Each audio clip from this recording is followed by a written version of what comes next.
lindungan Allah Subhanahu wa taala, diberikan kesehatan yang sempurna. Untuk itu, dengan kesehatan yang telah Allah berikan kepada kita, marilah kita gunakan kesehatan ini dengan belajar bersama, belajar daring dalam jaringan. Anak-anak memakai HP dan bu guru menjelaskan lewat video pembelajaran YouTube. Nah, sebelum kita awali kegiatan pada kali ini, marilah kita membaca basmalah seperti biasanya kita lakukan bersama-sama. Bismillahirrahmanirrahim.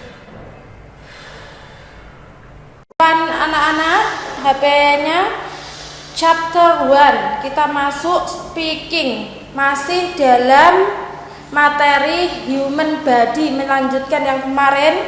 Tapi untuk kali ini kita belajar speaking, percakapan. Ya, speaking itu percakapan. Kita ulangi percakapan, bahasa Inggrisnya speaking. Ya. Percakapan, yang namanya percakapan berarti dilakukan oleh minimal 2 orang, paling sedikit 2 orang. Nah, misalnya di sini ada Musa dan Hana, ya, gambar kartun Musa dan Hana.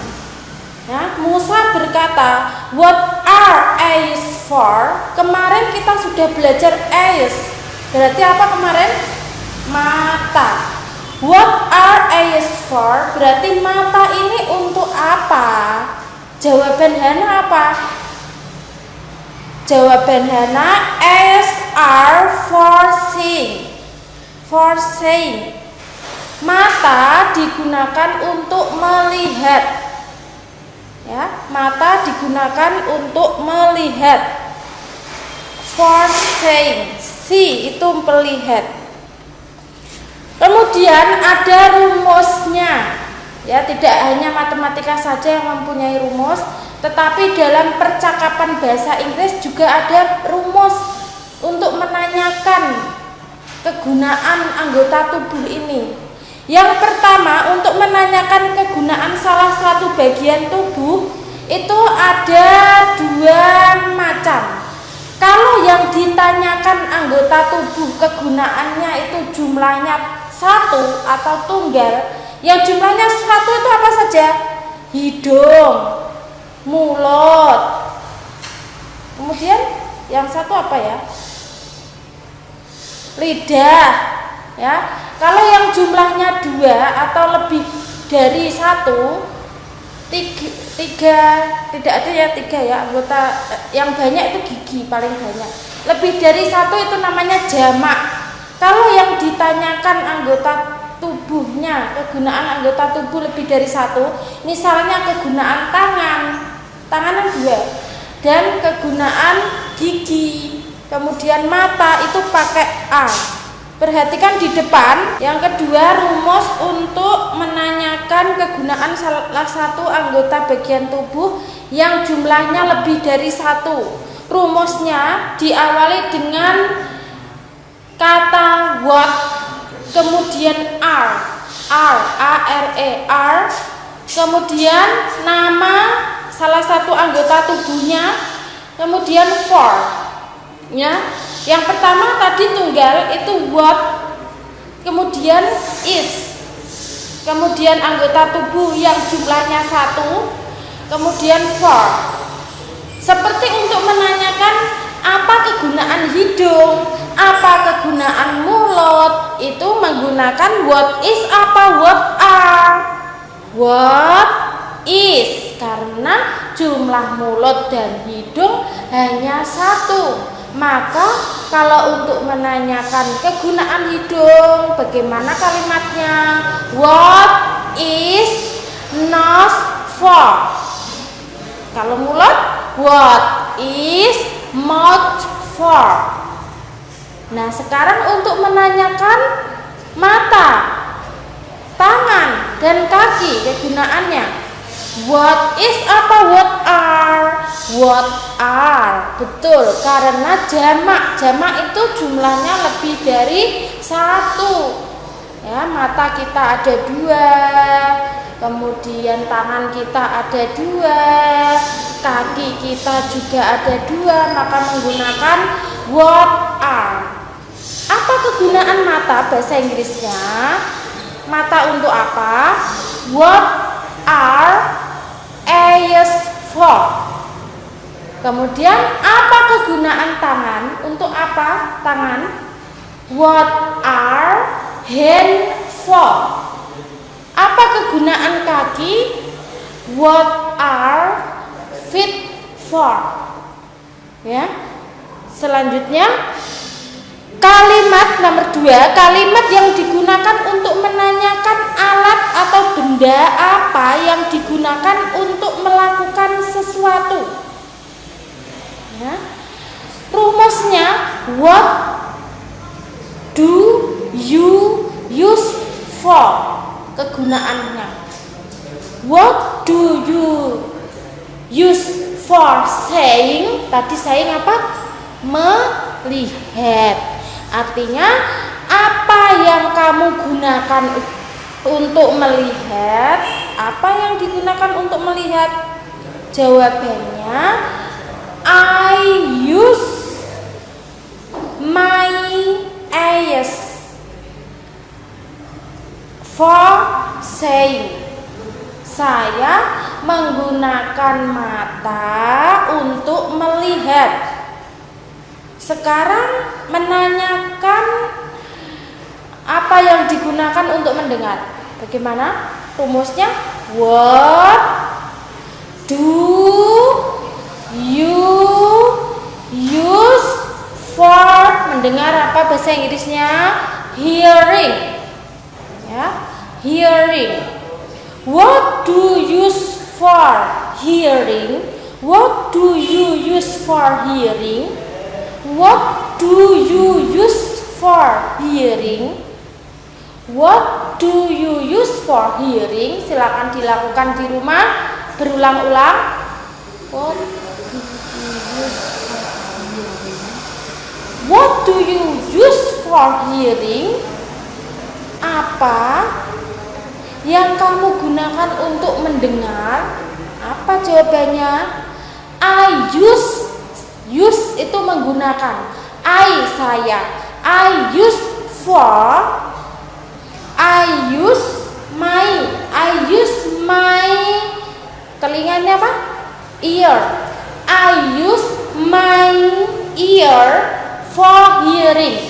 I itu saya, use itu menggunakan. I use my ear. Saya menggunakan telinga saya for hearing. For itu untuk, hearing itu mendengarkan. Diulangi. Coba anak-anak bertanya kepada orang tua di rumah, bapak boleh, ibu boleh, bunda boleh, ayah boleh, kakak, adik boleh pakai bahasa Inggris. Diulangi. What do you use for hearing? What do you use for hearing? Kemudian kakak atau adik menjawab, I use my ear for hearing. I use my ear for hearing. Selanjutnya menanyakan anggota tubuh yang berfungsi untuk ngobrol atau untuk ngomong. Ngomong bahasa Inggrisnya apa? Tadi speaking. Ya, berarti pertanyaannya bagaimana? Apa yang kamu gunakan untuk ngomong? Yang kamu gunakan untuk percakapan? Anggota tubuh yang digunakan untuk mengucap ini. Berarti what do you use for speaking? What do you use for speaking? Diulangi. What do you use for speaking? Apa yang kamu gunakan untuk berbicara, ngobrol, mengucap? Jawabannya, I use my mouth. Saya menggunakan mulut saya for speaking, untuk bercakap-cakap. Kemudian lagi, apa yang kamu gunakan untuk mencium? Ya, mencium itu smelling. Smelling. What do you use for smelling? Jawabannya, I use my nose for smelling. Kemudian menanyakan kaki, ya, yang digunakan untuk berjalan. What do you use for? What do you use for walking? Yang digunakan untuk jalan, jawabannya, I use my feet. My feet for walking. Ya, itu. Kemudian kalau menanyakan mata, apa yang digunakan untuk melihat? What do you use for seeing? I use my eyes for seeing. Kemudian setelah itu, lihatlah di layar depan itu ada fungsi-fungsi anggota tubuh, ya, yang sudah kita lakukan beberapa contoh percakapan tadi. Ini ada bahasa Inggrisnya fungsi anggota masing-masing anggota tubuh. Kita lihat. Yang pertama, eyes are for seeing. Kenapa are bukan is for seeing? Karena mata merupakan anggota tubuh yang jumlahnya lebih dari satu, jamak, ya. Eyes are for seeing berarti artinya apa? Mata untuk melihat, ya. Ini nanti anak-anak dicatat di buku tulis bahasa Inggris, dipelajari, jangan sampai setelah dicatat tidak pernah dibaca. Nah, kemudian nose is for smelling, hidung untuk mencium. For itu artinya untuk, ya. Nose is for smelling, hidung untuk mencium, smelling. Mouth is for speaking, mulut untuk berbicara. Teeth are for chewing food, chewing itu memotong, mengunyah. Gigi untuk mengunyah makanan, food itu makanan. Kemudian tongue is for tasting food, tasting itu merasakan. Lidah untuk merasakan makanan. Hand for holding on, tangan untuk memegang buku, memegang pensil, memegang piring, sendok, dan lain sebagainya. Foot are atau feet are for walking, ya, kaki untuk berjalan. Oke, thank you so much. Terima kasih anak-anak atas perhatiannya hari ini. Jangan lupa catatan tadi dicatat di buku tulis, kemudian dipelajari. Kita akhiri pelajaran pada kali ini dengan bacaan hamdalah bersama. Alhamdulillahirabbil alamin. Wassalamualaikum warahmatullahi wabarakatuh.